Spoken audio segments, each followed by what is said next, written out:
હું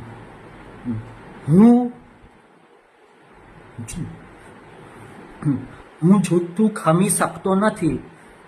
હું જૂઠું ખમી શકતો નથી. હા, હું તમુ લોકોને શિકાયત કરસ તો જુદા જુદા રીઝન્સ આપશે બધા. હા, જુદા જુદા કારણ આપશે બધા રીઝન. ફીડબેક આપશે.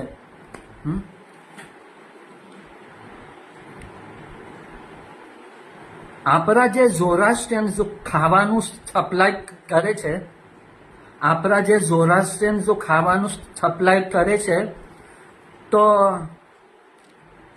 અમુક જે ઝોરાસ્ટ્રિયન છે ખાવાનું સપ્લાય કરે છે, એ લોકો ચિકન મટન જે હોય ટેસ્ટ કાંઈ નથી એમાં. હા, રૂપિયા ફોકટના આવેલા છે મારા. જે મારા રૂપિયા ફોકટ ચિકન મટનમાં ટેસ્ટ હોવો જોઈએ ને. હા, આપ ચિકન ખાઈએ મટન ખાઈએ તેમ ટેસ્ટ આવે, એક જાતનો ટેસ્ટ આવે. ચિકન મટનનો ટેસ્ટ કાંઈ નથી. ટેસ્ટ કાંઈ નથી આવતો.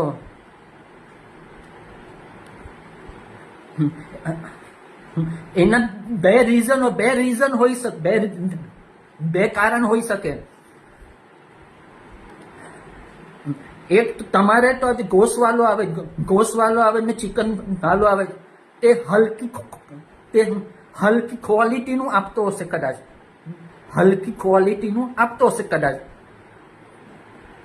એટલું ટેસ્ટ નહીં આવતો હશે. સેકન્ડ રીઝન, તમે લોકો ચિકન મટન ને ઉકાલીને પાણી આવે ને પાણી પી જતા હશો એનું, પછી તો ચિકન મટન ગ્રેવીમાં નાખતા હશો. ટેસ્ટ કેમ નથી આવતો પછી? હા, આપણે ચિકન મટન ખાઈએ તો ટેસ્ટ આવવો જોઈએ ને ટેસ્ટ શું કામ નથી આવતો? તો તમારા ઘેરે જ ગોસવાલો આવતો હશે, ચિકન વાલો આવતો હશે, તે હલકી ક્વોલિટીનું આપતો હશે, તે એક રીઝન. નહીં તો તમે લોકો ઘેરમાં એને ઉકાળતા ચિકન મટનને ઉકાળતા હશો ને પાણી પી જતા હશો, સૂપ પી જતા હશો ને પછી તે ચિકન મટન ગ્રેવીમાં નાખતા હશો. બે રીઝન હોઈ શકે. બીજું શું રીઝન હોઈ શકે? What's next reason? Will you please explain me what's next reason? Huh?